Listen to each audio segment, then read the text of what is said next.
বিয়ে একটা পবিত্র জিনিস। এই পবিত্রতার মধ্যে মেয়েদের এবং ছেলেদের সৌন্দর্য অনেক গুণ বেড়ে যায়। আজ আমি এমনই এক পেন্টিং নিয়ে চলে এলাম আপনাদের কাছে। হ্যালো এভরিওয়ান, আমি ঋতু। কালার প্যালেট পেজে আপনাদের সবাইকে স্বাগতম। চলুন তাহলে পেন্টিংটি শুরু করে ফেলি। শুরুটা আমি করেছি স্কিন কালার ব্যবহার করে। মেয়েটির মুখ, গলা, হাত এবং পেটের অল্প একটু অংশ দেখা যাচ্ছে। সেই অংশগুলোতে আমি স্কিন কালার ব্যবহার করে নিয়েছি। তারপর লাইট অ্যান্ড ডার্ক শেড ব্যবহার করার জন্য অল্প করে নিয়েছি। তারপর চলে যাচ্ছি মেয়েটির শাড়িটির দিকে।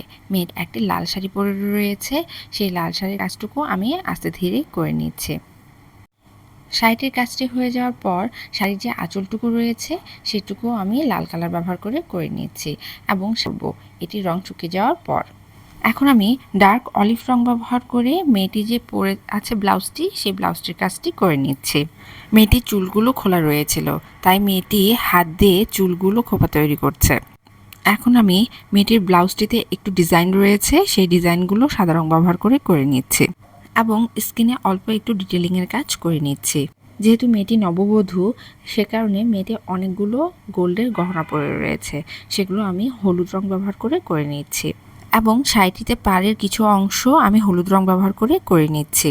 সেই সাথে শাড়ির যে ডিজাইনগুলো রয়েছে সেটি আমি হলুদ কালার ব্যবহার করে নিচ্ছি।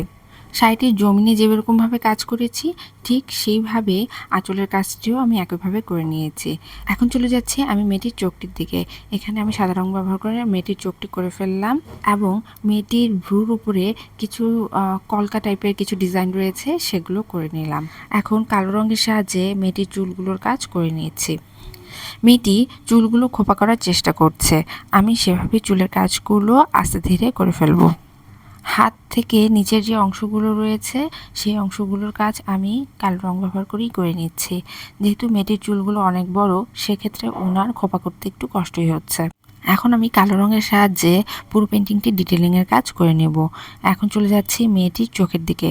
চোখটুকু আমি করে ফেললাম এবং চোখে কাজল রয়েছে, তাই নিচের অংশটুকু একটু মোটা রাখলাম। চোখের মণিটুকু করে ফেললাম। মেয়েটির যে মালাগুলো পরে রয়েছে সেখানে কালো রং দিয়ে একটু ডিজাইনের মতন করে নিলাম। সেই সাথে ব্লাউজটুকুর কাজ করে নিচ্ছি এবং শাড়িটুকুর কাজও করে নিচ্ছি। আস্তে ধীরে আমি শাড়িটির বর্ডারের কাজগুলো করে নিচ্ছি এবং শাড়ির যে ভাঁজগুলো রয়েছে সেগুলো আমি পরে করব। এখন পুরো ফিগারের পাশ দিয়ে আমি একটি বর্ডার লাইনের মতন করে নিচ্ছি। সব ধরনের কাজ আমার একই হয়ে যাচ্ছে, তাই এটি একটু ডিফারেন্টভাবে করছি। আমি এই নিচের অংশটুকু একটু মোটা রাখছি।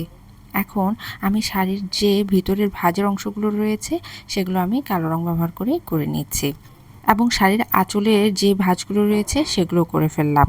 মোটামুটিভাবে কাজ আমার কিন্তু শেষ হয়ে এলো। ভিডিওটি যদি ভালো লেগে থাকে লাইক, কমেন্ট, শেয়ার করতে ভুলবেন না। ধন্যবাদ।